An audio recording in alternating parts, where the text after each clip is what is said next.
सूर्य पुत्र कर्ण की अमर गाथा।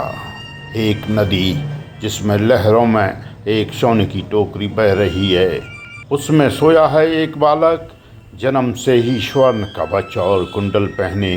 कोई नहीं जानता यह बालक सूर्य देव का पुत्र है और उसकी माँ अभी अविवाहित कुंती है।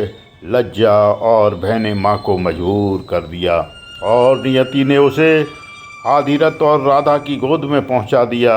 यहीं से शुरू हुई उस बालक की कहानी जो आगे चलकर राधे और फिर कर्ण कहलाया। बचपन से ही उसमें अद्भुत शक्ति और धनुर्विद्या का कौशल था, परंतु जाति के बंधन उसे बार बार रोकते रहे।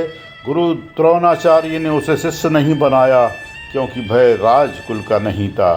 तब उसने छल से ब्राह्मण बनकर परशुराम से शिक्षा ली। परशुराम ने उसे अपने हृदय का प्रिय शिष्य माना, लेकिन सत्य उजागर होते ही श्राप दिया। जब जीवन का सबसे कठिन युद्ध आएगा, तुम्हारा ज्ञान तुम्हें धोखा देगा। कर्ण को अपमान सहने की आदत पड़ गई थी, पर एक दिन कुरु राजकुमारों की सभा में दुर्योधन ने उसे अंग देश का राजा बनाकर उसकी मर्यादा लौटा दी। उस दिन से कर्ण ने ठान लिया, चाहे संसार मुझे क्या कहे, मैं जीवन भर दुर्योधन का साथ नहीं छोड़ूंगा। और फिर आया कुरुक्षेत्र। भीष्म के बाद सेनापति बने कर्ण ने भीम और अर्जुन से योद्धाओं से टक्कर ली। युद्ध के शत्रवेदन अर्जुन के सामने कर्ण का रथ कीचड़ में फंस गया। परशुराम का श्राप सच हो गया, दिव्यास्त्र का मंत्र भूल गया।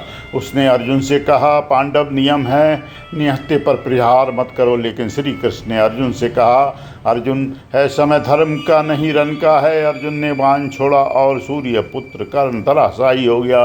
मृत्यु के बाद ही पांडवों को सत्य पता चला कि कर्ण उनका सबसे बड़ा भाई था, जिसे उन्होंने जीवन भर शत्रु समझा। और यही थी सूर्य पुत्र कर्ण की सबसे बड़ी त्रासदी।